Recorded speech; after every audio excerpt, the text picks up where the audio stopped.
دوستان اومدیم به یکی از کوچه های زیبای شهر بوشه، کوچه ننه معصومه.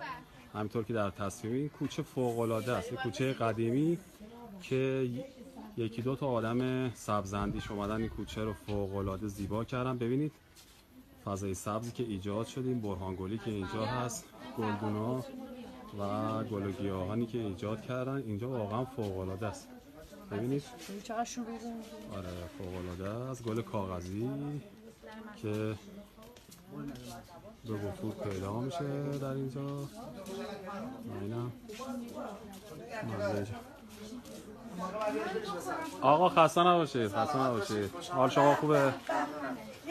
سلام سلام، احوال شما؟ حال شما خوبه؟ ننه معصوم شما ایدا؟ درود بر شما. چه کوچه زیبایی، کوچه زیبا درست کرد. ما همین استان بغلیتون هستیم، استان خوزستان. خوش آمدید. زنده باشید. زنده باشید.